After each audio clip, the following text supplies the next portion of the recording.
Hi everybody, it's me Jill and welcome to Jill Informed. This is the recap of Vanderpump Rules Season 8, Episode 22, The Reunion Part 1. Real quick before I do these recaps, a lot has gone on in the world of Vanderpump Rules, as probably most of you know.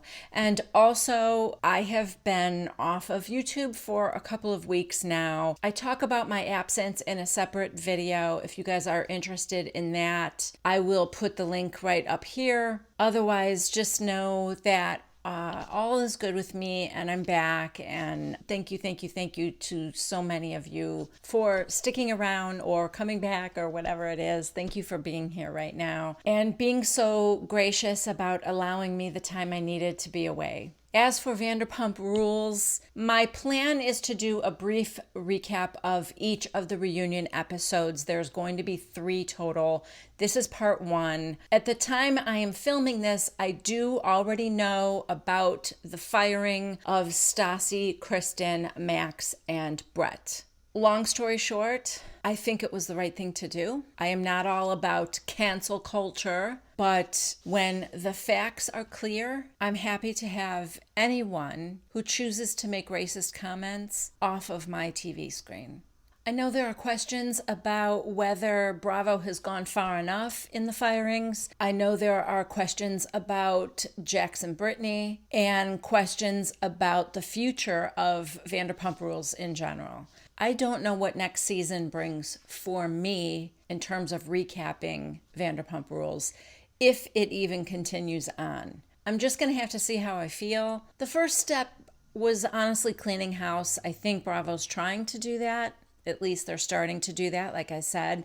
Whether they've gone far enough, I don't know. But when all is said and done and the dust clears, if this show comes back, the second part of it to me is it going to be worth watching? And that remains to be seen. Will I give it a shot? I might check in with it. Will I recap it? I don't know. I don't know yet. I'm going to have to think about that one. I might replace it with something else. We'll see. But for now, let's go over the highlights of episode 1 of this reunion. This starts with Dayna telling us that she is a bartender at Tom Tom as well as a server at Sir. We find out that Max has slept with Kristen a couple of times, Kristen is happy to tell us. Nothing to be proud of, Kristen. Max apologizes for his racist comments from the past when he was 19 years old. He put out some racist tweets. I've talked about that as well. You guys know. That was at the very beginning of the season. I wasn't happy about that. Max's mother reached out to me, sent me a DM asking me to give her son a second chance. He does appear to be very apologetic. He says he's an adult now and he cringes to think of the things that he had said in the past, yet continues to be the biggest misogynist of all time. What is it with you girls? I hang out with you for 2 weeks and you just run with your emotions with me. You know, switching from one prejudice to another doesn't make you a better person, Max. Anyway, Kristen said she didn't know that Max was with Dayna at the time, that she slept with him, and we were both single, we were friends, and okay. Stassi blames Kristen, which is so on brand for these people, isn't it? To blame the woman always. I'm so tired of that. Again, this was like how it was all Faith's fault for sleeping with Jax, and Jax gets forgiven. Not that Faith was right, she was not. But Jax gets forgiven? I mean, really? As far as Max, if it's true that he was already with Dayna at the time, there's a possibility Kristen didn't know that. I don't know if you believe she didn't know. I'm not even sure I believe she didn't know. But the possibility exists, but it's not possible that Max didn't know if he was with Dayna at the time. So for sure he's to blame, right? Then we have Charli going after Jax, which was actually kind of funny. She said that she's hardly on Twitter or anything, but that Jax had something to say about the pasta thing. I don't know. He was kind of coming at her. And she's like, I just thought it was really weird. Like, I don't even know this 50-year-old man. He's 40, but like, what is Charli? 22? Something like that. Kristen jumping to Jax's defense was odd. Calm your tits, she tells Charli. And Jax is telling her to know her place. I don't know. You know, it has a whole new meaning knowing what we know about everybody now and the OGs. Even Lisa Vanderpump is telling Charli to, Charli, be respectful of the others. Of who, Jax? I mean, hindsight is 2020. Like I said, knowing what we know now, I'm just kind of happy that Charli gets the last laugh in this one. Normally, I would be like, okay, you're a first year girl. Like, don't get too cocky. I don't like when newbies get too cocky. But in this particular case, I'm all for it. Brittany's like, I never met anyone in my life more disrespectful. Seriously? Did you really just say that, Brittany? Just like turn to your right and look at the man sitting next to you. You've never been more disrespected than Charli?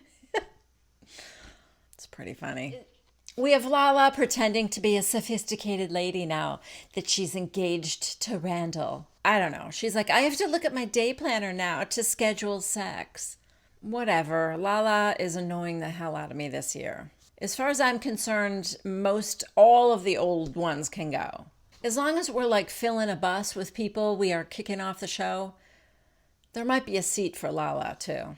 Next, we talk about Schwartz and how he spoke to Katie when she did not like that prank that Randall pulled on Sandaval with the cops coming. How timely, you guys. I mean, who would have thought Katie, of all people, would be on the right side of things? But yeah, talk about white privilege. Pranking someone that the police are coming to arrest you and thinking that's funny.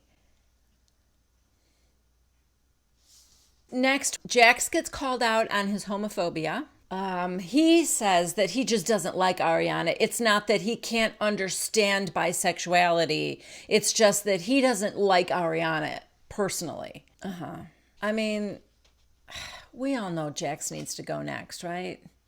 I just think he's way more problematic than even some of the people that were fired. A lot of the rest of part one was devoted to Sandoval and Jax and their big feud and the, dissolving of their friendship, I guess. So after Max and Brett's racist tweets came to light, Jax wanted to get on Sandoval for not firing Max, to get back at him for coming at him for waiting until Lisa said something to fire his homophobic pastor. But what happened was Jax first sent a text to Brett and Max saying, hey, I'm really sorry, guys, but I'm going to have to make this public just to take Sandoval down. So Sandoval makes the point that it wasn't that you were anti-racism. It was that you just wanted to take me down. Otherwise, you wouldn't have given the guys a fair warning and you wouldn't have apologized to the guys that made the racist comments. Hey, sorry, guys, I'm going to have to do this. Jax is like, well, you didn't react the same way to Max that you did to our pastor when Brittany and I were getting married.